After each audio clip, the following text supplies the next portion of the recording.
Baby, cock the Glock and then I let it spray. Wow. All I can say, man, is what a game. What a game that was, dude. Game 2 of the ALDS was a lot better for the Tampa Bay Rays, although it got really stressful in the 9th inning. The Rays take game 2 with a score of 7-5. 7-5. Starting pitchers today were Garcia versus Glasnow. Let's just get straight into this, dude. In the top of the first, Glasnow faces 4 batters, gets 3 of them out, obviously. And that would be it.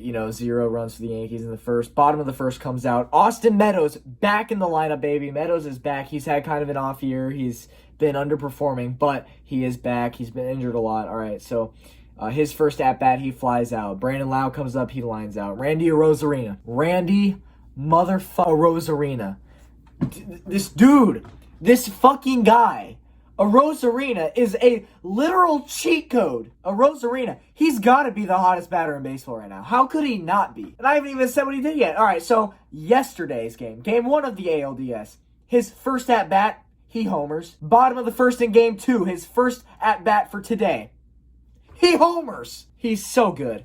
Arozarena is so good. And what did I say before the playoffs started? I said Arozarena would be the difference maker in this playoffs for the Rays. And so far, he has been exactly that. Arozarena is so damn good. It's incredible. No more runs for the Rays in the first. The Rays have a 1-0 lead. Second comes along, Giancarlo Stanton homers. I mean, the dude's a beast. Come on. I mean, I hate the Yankees. It's so frustrating having to be in the same division as them year in, year out. They get to buy the best players in the league every year, and then the Rays are like a small market. MLB doesn't have a salary cap. It's ridiculously unfair.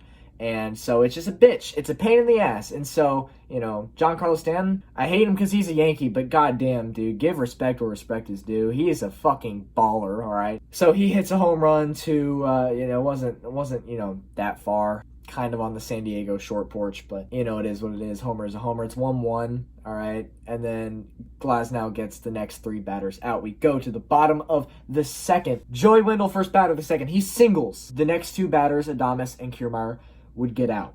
Mike Zunino comes up. Mike Zunino. It's Mike Zunino. What do you expect? You expect a strikeout, right? Nah, he had a fucking 2-run homer. Fucking bashed it, baby. Mike Zunino, of all people, the 9th batter for the Rays in the lineup tonight, hits a 2-run blast. This is his 2nd home run in 3 games. Mike Zunino, ladies and gentlemen. Mike Zunino, 3-1 Rays. Austin Meadows comes up for his 2nd at-bat of the game. He walks. Nothing else happens, but I wanted to mention that because Austin Meadows is back, so it's important to go over what he did. The 3rd inning comes along, and it's 3 straight outs for Glasnow.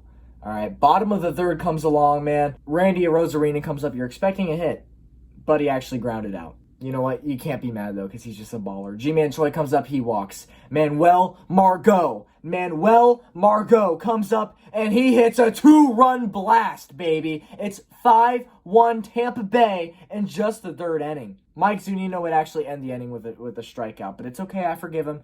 He had a 2-run homer in this game already. All right. So at the end of the 3rd inning, it is 5-1 Tampa Bay. 4th inning comes along. All right. Glasnow still pitching. He's been pretty damn good to this point. But in the 4th inning, the first batter was Aaron Hicks. He'd give up a single. He would then walk Luke Voit on 4 pitches. Not good.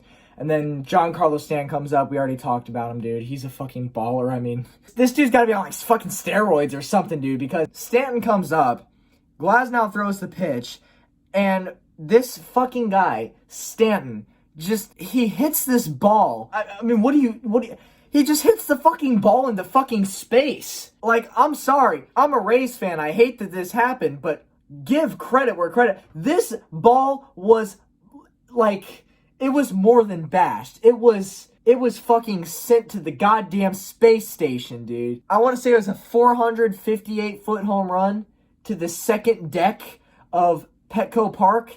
Yeah.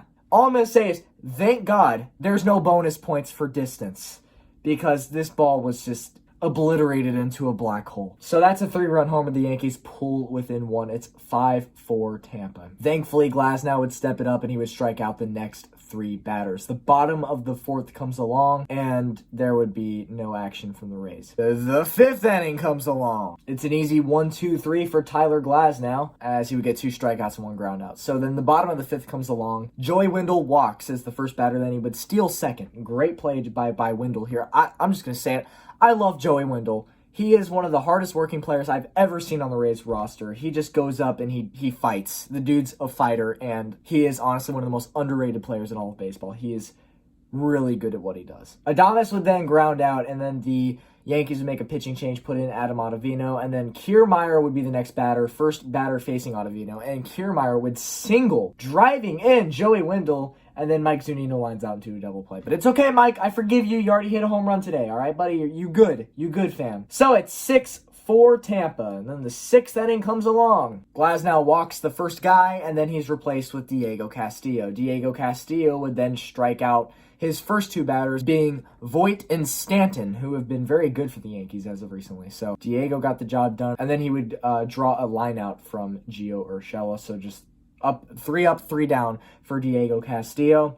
Bottom of the 6th comes along, and Austin Meadows, a.k.a. Austin Powers, baby. He bashes one to dead center. It's a solo home run, his first of the playoffs, and just his 3rd at-bat of the game. Austin Meadows, he's been underperforming this year, but he has been on the injured list for the majority of the year. But the time that he has been playing, he's been underperforming. So it is great. It is absolutely great to see Meadows hit a homer today. And that would be the only run of this inning. So, all right. So, we go to the 7th inning. There were no scoring plays, but I do want to talk about one player in particular, one of my favorite Rays players, my favorite Rays pitcher, Nick Anderson, a.k.a. Nasty Anderson. Warning, he will throw filth. He will throw nasty pitches. Hold on, let me look up the definition of nasty real quick. Oh, and would you look at that? It is a picture of Nick Anderson. That is how good he is as a pitcher. Absolute filth when he pitches. Nick Anderson comes in to replace Diego Castillo in the 7th inning. Gary Sanchez being Anderson's first batter, strikeout. DJ LeMahieu, the next batter, strikeout. Aaron Judge, the next batter, you already guessed it, strikeout. In fact, he was so damn nasty that they kept him in for the 8th inning, which is something that Anderson typically doesn't do, is play more than 1 inning. So, top of the 8th comes along. Anderson's first pitch draws a fly out, all right? Luke Voit then comes out, strikeout. His 4th on 5 batters. Come on, that's insane. And then Giancarlo Stanton, the big dog, would come back up again to the plate, this time facing Nick Anderson. Line out. You're out, son. See ya. Nick Anderson, the best pitcher on the Rays, well, in the bullpen. By far the best bullpen pitcher on the Rays. My favorite pitcher on the Rays, Nick Anderson. He is so nasty. In fact, here's a picture of me and him at Rays Fan Fest. I was so psyched to meet him this year because after what he did last season as a Ray for his first year, I cannot help but be like his biggest fan. He is so nasty. Ladies and gentlemen, Nasty Anderson. All right, now we go to the 9th inning, and this is where it gets really stressful because they put Pete Fairbanks in to close out the game. The first batter Pete Fairbanks faces is Gio Urshela. He walks him. The next batter he faces is Gleyber Torres. He walks him. Good shit, Fairbanks. You walked your first 2 batters with 0 outs in the 9th. So all it takes for the Yankees, right? They have 0 outs at this point. All it takes for them to tie the game is 1 swing of the bat, 1 dinger, which is something that they have already done twice in this game. Also, this is to Major League Baseball and Rob Manfred. Fuck you. You never let the Rays get away with fucking anything, okay? So, because the Rays are a small market, they have to innovate and just outsmart their opponents. That's what you have to do in baseball. You have to outsmart the big boys, okay? And so, Kevin Cash, natural born, borderline fucking genius, right? So, Kevin Cash, the inventor of the opener strategy, this guy, Kevin Cash, is just, his opponents play baseball while he plays chess. I mean, I'm just saying, Cash is very deserving of the AL Manager of the Year this year. And if he doesn't get it, then I don't know what to tell you. Fuck whoever voted. Kevin Cash has done all this ridiculous shit, like putting a pitcher in for one batter because of the matchup, lefty on righty, or vice versa, right? Kevin Cash, he just does these things that no other manager does,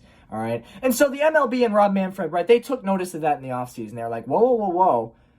They're changing the game. I don't fucking like it. 3-batter minimum. Implement it right the fuck now. All right. And so guess what? In the year of 2020, they now have a rule where a pitcher has to face at least 3 batters. What can I say, dude? I don't like the 3-batter minimum. And the only reason they made it a rule is because of the genius brain of Kevin Cash. That is the only reason they changed that rule. I mean, the MLB just always, for years, has just said fuck you to the Rays, dude. They just say fuck you. Because, like, the first fuck you ever was before we even played our first damn game in Major League Baseball, when they put us in the same division as the goddamn Red Sox and Yankees, the 2 big markets, when no salary cap in the league. Screw you. There's still no salary cap in the league, so still screw you for that. And then we finally find ways to win against the big markets when we outsmart them, and then you take that away from us by implementing new bullshit rules. So, Rob Manfred, MLB, screw you guys, dude. I'm getting off topic here. Pete Fairbanks, dude, he walks his first 2 batters to start the 9th. Good job, dumbass. But because it's only 2 batters, what can Kevin Cash do? He can't do shit because he hasn't faced that 3rd guy yet. I'm thinking, well, this is great. He's going to give up a fucking home run. He's going to walk another guy, get the bases loaded with 0 outs. It's going to be awesome. But no, thankfully the Yankees were going for big swings and resulted in big misses because Clint Frazier struck out even though he swung at 2 balls. So, you know, if Clint Frazier wasn't being greedy, then it would have been a bases loaded with 0 outs, and the Yankees would have a great chance of winning the game. But no, they got greedy, tried to go for a big hit, big homer, and he strikes out instead. So that's the 3rd batter. You can pull Fairbanks now. Oh my God, Kevin Cash, what are you doing, dude? Why are you leaving Fairbanks in? It's actually smart that he left Fairbanks in. Build up the confidence because he understands that Fairbanks is going to have to play more innings in this postseason. So just build up his confidence now. And it worked because Gary Sanchez came up and he struck Sanchez out. 3 strikes. He didn't throw a single ball. Actually, he probably did throw balls, but Sanchez just, like Frazier, got greedy and just swung and missed. And then LeMahieu came up and he singled, and that scored Urshela, and it's 7-5 Rays. And then Aaron Judge comes up and you're like, kill me now. Just get it over with. Yankees are probably going to tie it or take the lead here. But no, Fairbanks actually got Judge to ground out, and that would be it. The Rays win 7-5 in Game 2 of the American League Division Series, and I love this position right now than that of this time last year when we lost Game 2 and Game 1 to the Astros, and we went down 2-0, and then the Rays have to win 3 in a row to move on. It's damn near impossible. So the Rays are in a much better position this year than they were last year. They tie up the series 1-1. It's no longer a best of 5 and is now a best of 3. And this is good for the Rays because they played 3 series against the Yankees. They won all 3 of those series against the Yankees. So they have experience with these 3-game best of 3 series against the Yankees already this season. So I like the experience there, and I like what they're going up against. And in other news, Oakland, what are you doing? You're letting down the entire world of baseball by letting the Astros walk all over you. What the hell are you doing? Nobody wants to see the Astros in the ALCS for the 4th straight year, especially because they got caught cheating this offseason. So do your job, Oakland. Beat them. It's looking unlikely because Oakland's now down 2-0, and the Astros are looking like they're going back to the ALCS. Wow, so entertaining. That's exactly what America wants, to see the Astros back in the ALCS again. Nobody cares. Nobody cares. Go on the MLB's Instagram, go to the post where it says the Astros have won Game 2, and then read the comments. Every single person, trash can emoji or shut up, no one cares. Literally, nobody wants to see the Astros win. Screw the Astros. So, Oakland, get your shit together, please, and beat them. Anyways, go Rays, dude. This is a different story than last year, because we're not down 0-2. We're tied 1-1. It's a best of 3. So, go Rays, man. I will see you in the next video, because that's going to do it for this one. This is your favorite Rays YouTuber on all of YouTube. Peace out.